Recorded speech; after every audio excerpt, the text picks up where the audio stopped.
we did our presentation on bipolar disorder. So what is bipolar disorder? It is a brain and behavior disorder characterized by severe shifts in a person's mood and energy, making it difficult for the person to function. Bipolar disorder is classified as a mood disorder and is characterized by extreme swings in mood. Without treatment, it can be debilitating, although those living with bipolar disorder can lead successful and fulfilling lives by managing their condition. So let's talk about their symptoms. There are mania episode signs and depressive episode signs. The mania episode signs include increased energy, activity, restlessness, extreme irritability, poor concentration, racing thoughts, fast talking, jumping between lines, sleeplessness. And some depressive episode signs are sad, anxious, empty feeling, feelings of hopelessness and pessimism, feeling of guilt, worthlessness, and helplessness, and decreased energy of fatigue. So among adults diagnosed with bipolar disorder, onset in childhood or adolescence is common. Early onset bipolar disorder is associated with poor long-term prognosis and increase of suicide compared with adult onset bipolar disorder. If you delay treatment, then the depression will rapidly grow greater, with greater number of episodes. Prolonged delays of treatment could also be a risk of relapse and treatment resistance. Depressive symptoms. Bipolar disorder in children often present with an initial depressive episode, and the rate of relapse are high among children and are associated with depressive symptoms. And this pie chart shows like the following recovery from index episode, of relapse episodes, and major depressive episodes. So we have like 60% depression, 21% hypomania, 15% mania, and 5% mixed.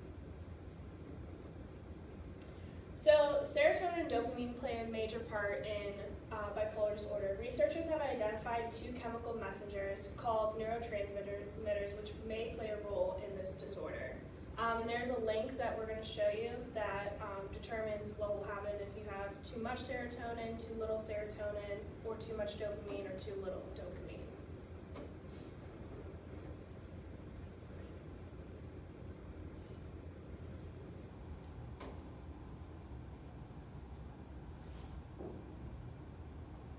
Alright, so this little chart of the brain shows the levels of dopamine.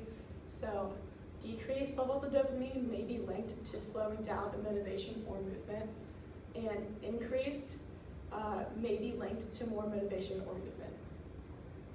For serotonin levels, decreased levels may be linked to a sad or down mood, and increased levels may be linked to a boost in mood.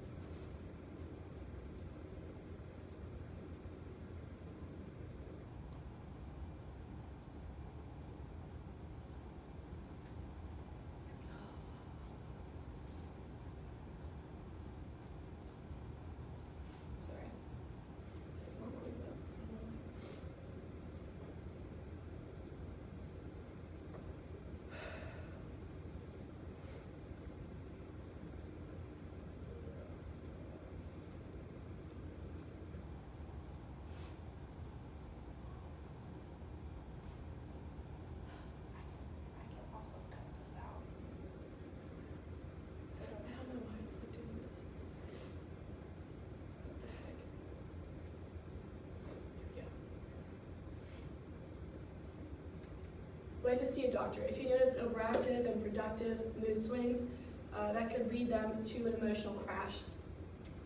It could potentially leave you depressed and worn out. Also, if you have any symptoms of depression, you must see a medical professional in order to keep your symptoms under control, or else they will spiral. So when to get emergency help. Whenever you feel that somebody is on a low point or possibly feeling suicidal, you need to call 911 or your local emergency number.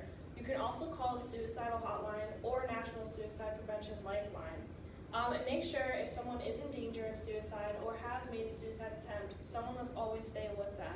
And you can either call 911 or if you think that it's safe to take the patient to the nearest hospital, you can do so.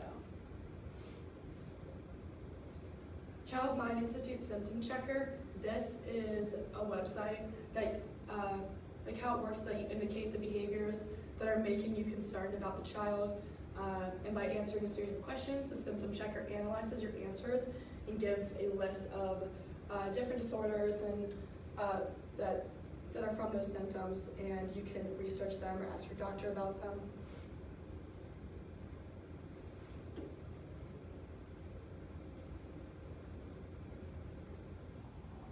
So,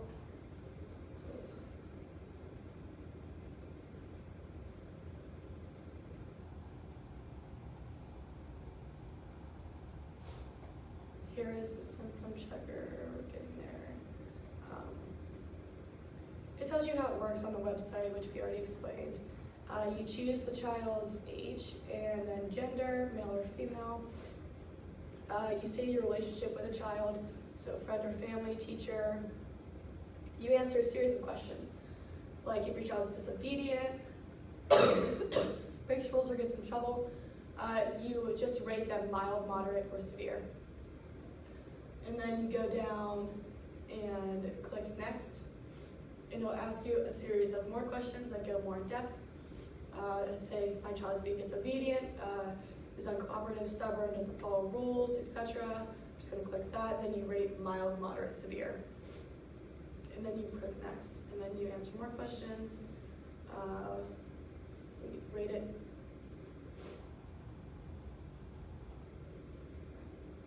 My family may have history of mental illness.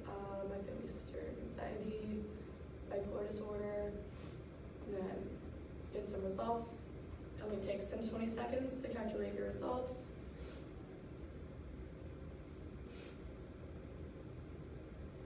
All right, when your results are ready, you can click continue and see results. If you want to get more information on things, you can write your email in there.